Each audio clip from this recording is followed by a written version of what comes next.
Welcome to this video on what a newsletter is and how it relates to keeping your email list engaged and warmed up to potentially purchase. So, a newsletter is a regularly distributed email that provides updates, insights, promotions, or valuable content to your subscribed audience. And it serves various purposes, including keeping subscribers engaged with relevant content. So, for example, if you have recently posted a blog post and you would like to drive your subscribers over there to increase traffic and increase engagement on your website, that's a great way of doing it. You're also building brand awareness by consistently staying in front of your audience. Your email list is the only thing that you own. You can go to Instagram and YouTube and all of these places to engage your audience, but your email list is your own. Nobody can take that away from you. And so you want to stay consistent with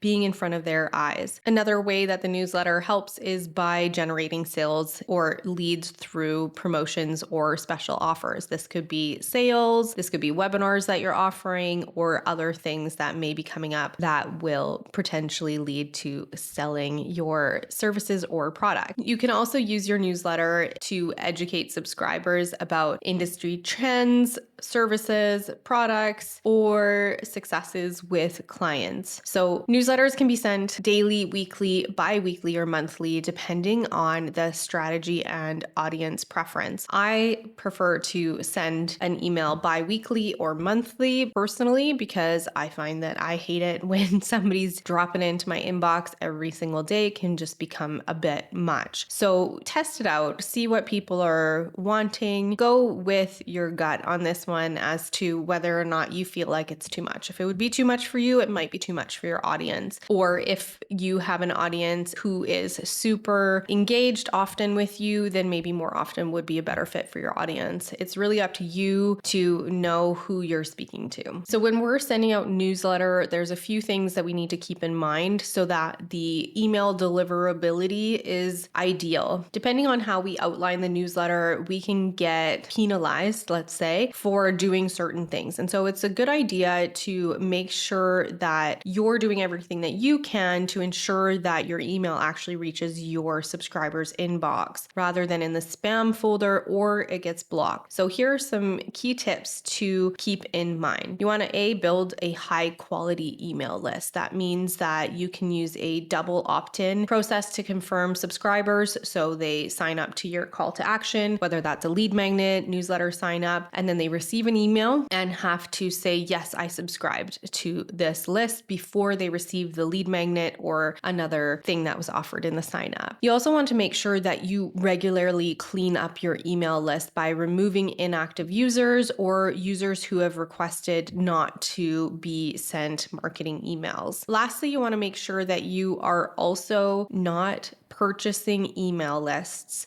as they often contain invalid or unengaged addresses. The second point to keep in mind is to maintain a good sender reputation. So avoid sending too many emails at once. Use a warm-up schedule for new email accounts, which means that you are warming them up to receiving your more regular newsletters, and keep the complaint rates low by offering a unsubscribe option. So if people don't want to be on your newsletter, make sure it's easy for them to opt out. The third point is to improve your email content. You want to make sure that you personalize subject lines and avoid spam triggering words like free money, sale this weekend. Those kinds of words are going to end up getting your email sent into the spam folder and may block you from being able to send emails depending on their email provider. You also want to use a clean and responsive design for mobile and desktop. So balanced text to image ratios, so 60% text to 40% images. Depending on who you talk to, some people even say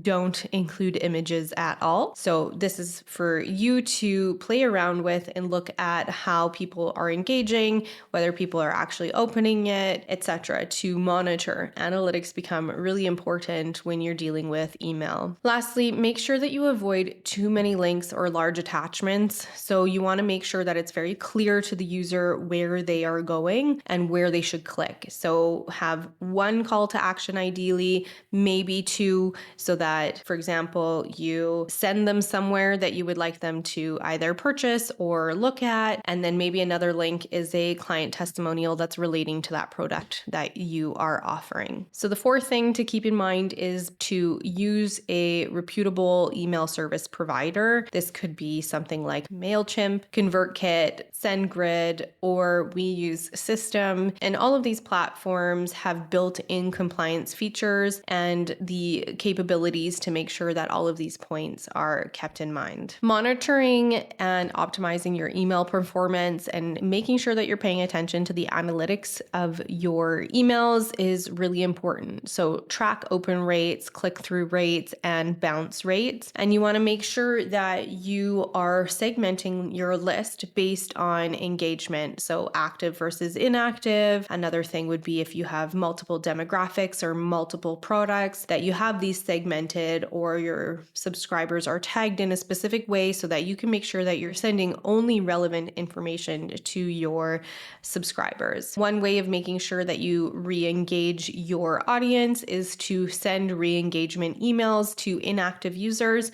And then if they engage, keep them on your list. If they don't, remove those that remain unresponsive. The last thing to bear in mind is to comply with email regulations. So there are specific laws in place for what you can send to Europe and Canada and the United States. Most of the time when you're using a reputable email service, these laws are taken into account, but always make sure that you include a clear unsubscribe link in the email and also provide the company's physical address in the footer. So a well-crafted newsletter can build strong relationships with your audience, but ensuring high deliverability is crucial. So implement email authentication, keep your list clean and up to date, remove those inactive users, and make sure that you are using engagement-focused content so that you can increase the chances of your emails landing in the inbox rather than the spam folder. Make sure to head over to our blog to see the newsletter example that we provide. If you like this video, like and subscribe or leave a comment below. Thanks for watching.